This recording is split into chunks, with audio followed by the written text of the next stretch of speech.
Ju-on. The Grudge is a horror story containing 6 chapters that interconnect leading up to a horrifying climax. Chapter 1. Rika. Rika, a delightful volunteer, takes on the task of looking after elderly Sachi. However, arriving at the designated house, an eerie sensation shrouds her. The house is overrun by garbage, with snacks and empty containers strewn about, shocking Rika. Inside, Rika discovers Sachi, who remains strangely unresponsive, fixated near a window with lifeless eyes. Driven by concern, Rika commits to cleaning the chaotic house. During her efforts, she unearths a crumpled family photograph, marred by the absence of faces belonging to a mother and child. Curiosity leads her upstairs, where a scratching noise emanates from a sealed cupboard. Slowly unwrapping the brown tape, Rika opens the door, revealing a scene that sends shivers down her spine. Within is Toshio, the same boy from the torn photo, huddled with a black cat on his lap. The pieces start to fit together, weaving a mysterious tale beneath the surface. Upon returning downstairs,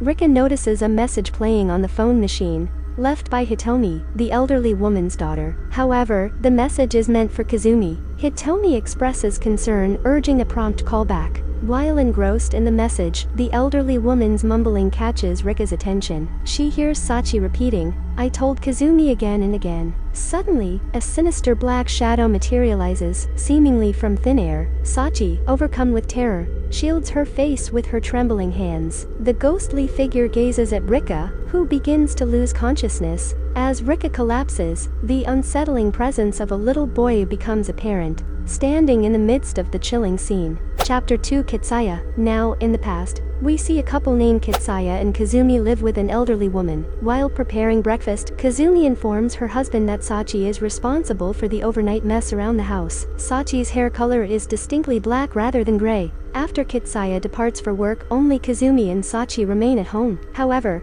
a growing sense of an unseen presence begins to engulf Kazumi. This feeling leads her to witness a figure carrying a black cat, prompting her to trail it to the same bedroom. In this room, Kazumi's scream pierces the air as her eyes widen in fear.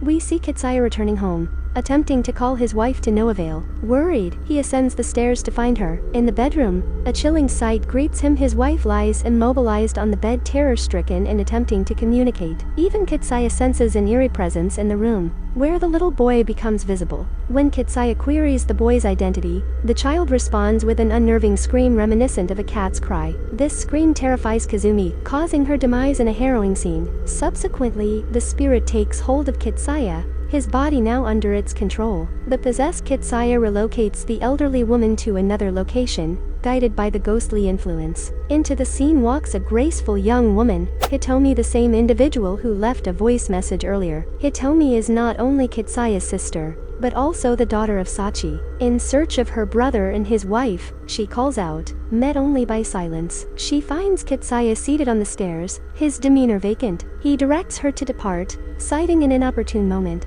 Leading her out, Kitsaya mumbles cryptic words under his breath. Unbeknownst to Hitomi, Kitsaya has become a vessel for the ghost's possession, as a fleeting image of a white girl flickers in the background. Chapter 3. Hitomi. Later, Hitomi records a familiar voice message in a building, sensing an eerie presence. Inside a restroom, her brother's call yields only unsettling screeches. A black-shadowed girl briefly appears, prompting her hasty exit. Informing a guard, he meets a grim fate as black smoke engulfs the ladies' room. Returning home, Hitomi encounters the child ghost in the elevator. Upon reaching her apartment, her phone rings with Kitsaya's claim of waiting below, coinciding with a doorbell. Expecting her brother, she opens, but he's absent. Anxious, she retreats indoors, seeking solace under a blanket. Distraction via TV turns disturbing as the reporter's face distorts with a screech. Hitomi senses a pull, and as she investigates, the ghost's grip ensnares her. Despite the fear, she confronts the spectral presence, succumbing to its forces. Chapter 4. Toyama. Rika's supervisor, the same individual who assigned her the task, begins searching for her. Discovering her paralysis, he contacts the police. The authorities start an investigation of the house. Meanwhile, Rika recuperates in a hospital, lost in contemplation.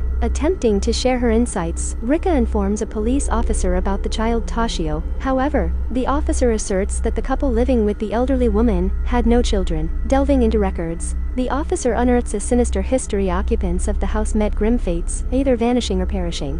One prominent figure is Takeo, who killed his wife, a woman seen in eerie footage from the film start. Her lifeless gaze belongs to her. This murder catalyzed the birth of the curse called Yuan, transforming her into a vengeful spirit. Driven by this curse, she targets others for death. Takio's jealousy and discovery of her infidelity led him to commit the act, resulting in her demise. Their son, Toshio, vanished the same night. Those who enter the house fall prey to the curse, facing death or abduction. An ex-police officer connected to the past murder case is introduced. Detective Igarashi seeks his aid as the lone survivor from the case, and they review footage of a security guard's ill-fated investigation. The black ghost passes under the camera, abruptly veiling it with her eerie gaze, leaving the ex-police officer terrified. Meanwhile, Rika continues to endure haunting encounters with the ghosts. The wife's gaze is fixed on her, while Toshio sits on a bed, perpetuating the unsettling phenomenon. The ex-officer resolves to burn down the house, but a vision unravels, depicting a past incident involving a student named Izumi. As the vision unfolds,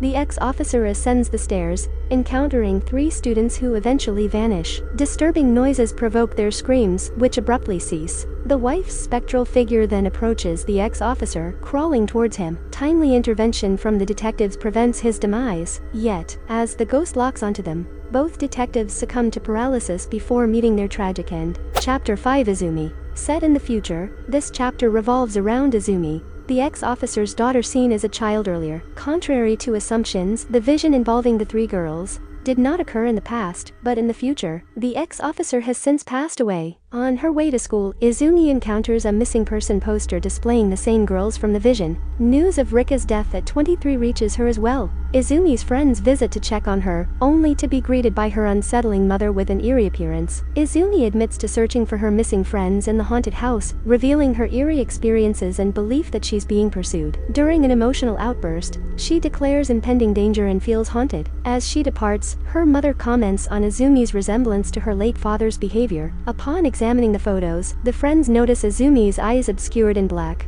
Izumi dreams of her father and recounts her experiences within the house. Upon awakening, her 3 friends' ghosts and the wife's apparition hunt her down, leading to a brutal demise. Chapter 6: Kayako. Rika resumes her role as a volunteer social worker, caring for an elderly man named the Psychic Man, who seems to play peekaboo with unseen entities. Despite others labeling him as eccentric, he's actually engaging with the ghosts. During a shower, Rika feels a touch on her head, yet no one is there. Later, while dining with an old school teacher friend, they discuss a missing student. Hauntingly, Toshio's ghost appears beneath the table, unsettling Rika. At night, Rika awakens surrounded by black cats. Her teacher friend calls, revealing they found the student who's been absent. A cat's sound on the call hints at Toshio's presence, leading Rika to deduce that the student is Toshio. Rushing to the student's home, Rika witnesses her friend being drawn into the attic by an unseen force. Confronting the wife's ghost, she flees downstairs to escape the chilling encounter. Escaping the house, Rika shields her eyes in fear, but a spectral figure emerges in the mirror. A realization dawns: covering one's eyes with fingers enables ghostly sight, as demonstrated by the old lady and the Psychic Man's peekaboo play. Later, the wife's ghost, bathed in blood and encased in a plastic bag akin to her murder, crawls downstairs. However, as she nears, Rika glimpses through her fingers that the ghost transforms into herself. Every previous ghostly appearance was Rika. She was destined to become a ghost upon entering the house even before her death. Takio's ghost, the husband who murdered his unfaithful wife, ends her life mimicking his wife's death wrapped in plastic. Numerous missing person posters illustrate the curse's continued toll. In the final scene, Rika's body lies shrouded in plastic. As the camera approaches her face, she opens her eyes, emitting an unsettling, eerie sound.